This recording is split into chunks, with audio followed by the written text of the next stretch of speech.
Good morning बच्चों।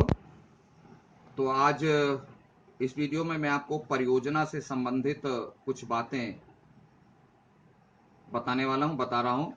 आप इसे ध्यान से सुनेंगे और वीडियो अंत तक देखेंगे। वीडियो आप अंत तक देखेंगे तभी आपको सारी बातें समझ में आ जाएगी, और ऐसे कि हाँ जानते जानते तो दिक्कत होगी। पहली बात कि हमने आपको पीडीएफ फाइल में परियोजना से संबंधित किन किन बातों का पालन करना आवश्यक है, कैसे करेंगे, भेज दिया। विषय भी आपको मैंने भेज दिया है। अब विषय से संबंधित थोड़ी सी चर्चा कर लें कि आप कक्षा 9 भाषा, इसमें 2 खंड है, यानी परियोजना आपको 2 बनानी है और दोनों को एक में रखना है। पहले भाषा खंड वाला और उसके बाद साहित्य खंड वाला। तो कक्षा 9 के लिए भाषा का विषय है संपर्क भाषा के रूप में हिंदी।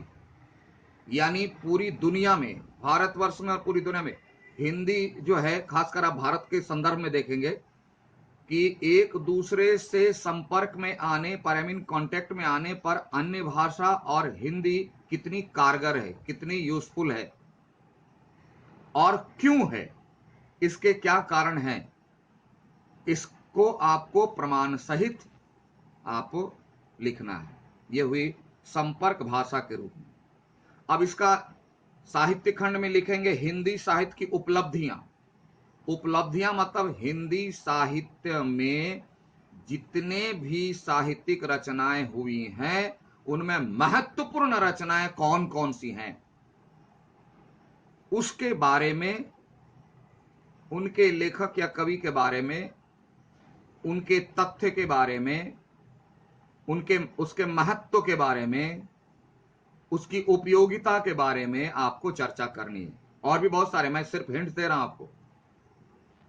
जैसे रामायण है, महाभारत है, वेद है, पुराण है, प्रेम, आधुनिक साहित्य है, प्राचीन साहित्य है। तो इस तरह से बहुत सारे मिलेंगे आपको खंड में, है ना। आदि काल में, रीति काल में, भक्ति काल में, रीति काल में, आधुनिक काल में बहुत सारी रचनाएं रचेगी। इसमें से द बेस्ट जो समाज, मानव, विश्व कल्याण के लिए है, उसके बारे में आप 4 या 5 चुन लेंगे, उस पर आपको लिखना है।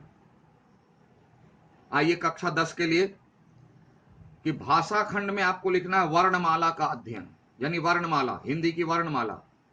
अ, आ, है ना, स्वर व्यंजन क्या है, कैसे है, कितने भागों में है, उसको कितने वर्गों में बांटा गया, किस आधार पर बांटा गया, वह वैज्ञानिक है कि नहीं, साइंटिफिक है कि नहीं, है ना, संख्या कितनी है, औरों में, और एक आध भाषा से, 1-2 भाषा से उसकी तुलना कर लेनी है। ठीक है, सब एक प्रॉपर वे में होना चाहिए। साहित्य खंड में मैंने दिया पाठों की प्रासंगिकता, अर्थात आप कक्षा 9, कक्षा 10 में जितने भी साहित्यिक पाठ पढ़े हैं, यानी साहित्य सागर का गद्य पद, एकांकी में जितनी एकांकियां आपने पढ़ी, जो भी सिलेबस में है सारा, एक आध बाकी होगा, आप अपने से पढ़ लेंगे। तो उसकी प्रासंगिकता क्या है, मतलब आज की परिस्थितियों में, आज जो भी देश की, समाज की, मनुष्य की जो परिस्थितियां हैं, जो सोच है, उसके तहत जितने भी पाठ हम लोगों ने पढ़ा है, उसकी उपयोगिता क्या है, उसका यूज क्या है, उससे हमें फायदा क्या है, इसके बारे में आपको लिखना है। सभी पाठ के बारे में, सभी पाठ के बारे में लिखना है आपको। तो कितना लिखना है, सीरियली लिखना है, कैसे लिखना है, तो आप चुन लेंगे साहित्य सागर को, फिर गद्य भाग, साहित्य सागर, पद्य भाग, एकांकी, फिर नाटक है कौन कौन सा है, उसके बारे में कुछ कुछ आपको पहले प्लानिंग करनी होगी, योजना। ठीक है, तो इस तरह से विषय हो गया। अब मैं कॉमन बताता हूं कि परियोजना बनाने के लिए आप निर्देशों का पालन करेंगे, और ऐसा नहीं है, मैंने लिख भी दिया, ऐसा नहीं किया निर्देश फाइनल है, क्योंकि अच्छाई की कोई सीमा नहीं रहती। मैं रहूं, आप रहो, दुनिया का कोई व्यक्ति रहे, अच्छाई की कोई सीमा नहीं रहती। लेकिन यह एक हिंट से, एक रास्ता है। मेरा मानना है कि हमसे ज्यादा, हम लोगों से ज्यादा से ज्यादा आप में प्रतिभा है, और मेरा उद्देश्य उस प्रतिभा को बाहर निकालना। इसके लिए मैं सिर्फ आपको मोटिवेट कर रहा हूं एज ए फैसिलिटेटर। हमारा वहां बस इतना ही रोल है, आप अपनी प्रतिभा का उपयोग करें, लेकिन सिर्फ ये ख्याल रहे तथ्यात्मक परियोजना होनी चाहिए। तथ्यात्मक यानी उसमें मैटर सही हो और प्रामाणिक होनी चाहिए। प्रामाणिक मतलब प्रूफ, ऐसा नहीं कि झूठ मूठ का कहीं से लाके भर दी, ऐसा नहीं। और इसका नमूना के लिए मैं आपको अभी कुछ परियोजनाओं का नमूना दिखा रहा हूं, आप इसे देखिए, समझिए, और इसकी कॉपी मत कीजिएगा, या इसकी कॉपी मत कीजिएगा, इसको समझ करके इससे बेहतर जितना बनाना हो आप बनाइए। क्योंकि आपको पता है, सबको पता है, सामग्री कुछ भी हो, पहले तो वह ठोस होना चाहिए, तथ्यात्मक और प्रामाणिक तथ्य होने चाहिए, प्रामाणिक तथ्य। लेकिन अगर इसकी प्रस्तुति आपकी अच्छी है, प्रस्तुति अच्छी है, इसका लुक अच्छा है, तो फिर उसको हम लोग कहते हैं क्या, सोने पे सुहागा। ठीक है, तो आइए इसको देखिए, और ये जो नमूना है आप इसको पालन करिए। तो आइए हम कुछ नमूनों को देखते हैं। तो देखिए बच्चों, ये है फाइल। ठीक है, इस तरह का फाइल आप ले सकते हैं, और ये रिंग फाइल है, और इसमें आपको सुविधा होगी बनाने में। ठीक है, तो इस तरह के फाइल का आप उपयोग कर सकते हैं, और ये फाइल संभव है कुछ कॉस्टली हो, लेकिन ये देखने में बहुत ही खूबसूरत है, और इसमें प्रोजेक्ट बनाने में आपको मन भी लगेगा और देखने में भी अच्छा लगेगा। देखिए इस फाइल में इस तरह का लुक आपको मिलेगा फाइल में, है ना। दाहिनी तरफ लिखने का काम होगा, बाईं तरफ पिक्चर या उसके प्रमाण स्वरूप डाटा जो भी देना है। तो इस फाइल में इस तरह का आपको लुक होगा, ऐसे आप अपना प्रोजेक्ट बना सकते हैं। हमेशा याद रखें कि दाहिनी ओर लिखने का काम होगा, और बाईं ओर जो आपने लिखा है उसके प्रमाण स्वरूप चित्र है, टेबल है, डाटा है, जो भी आपको देना है दे।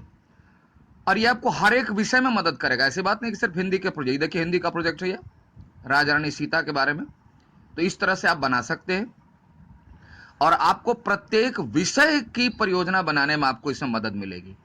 ये देखिए, अब इस तरह से आप बना सकते हैं। तीसरा नमूना, ये सब अलग अलग नमूने हैं, और इसमें आप अपनी क्षमता के अनुसार, अपनी रुचि के अनुसार, अपनी मेहनत के अनुसार, अपने समय के अनुसार आप इस परियोजना को बनाएं। परियोजना में देखा जाएगा कि आपकी इसमें रुचि कितनी है, आपने प्रमुख तथ्यों का समावेश इसमें किया है नहीं किया है, और उसको कितनी सुंदर ढंग से उसकी प्रस्तुति की है। ये देखिए, इस तरह से आप बाएं साइड में भी चित्र और उससे संबंधित छोटा सा स्लोगन आप लगा सकते हैं। ये देखिए अगला नमूना है, आप इस तरह से आप ये देख सकते हैं, प्रेमचंद के बारे में लिखा गया, तो प्रेमचंद की जीवनी दाहिने साइड लिखी गई, बाएं साइड में उनका चित्र दिया गया। इस तरह से समझाने के लिए आपको दाहिनी तरफ जो भी आपने लिखा है उसे बाईं ओर चित्र से समझा दीजिए। निष्कर्ष देना आपको बोले बहुत जरूरी है।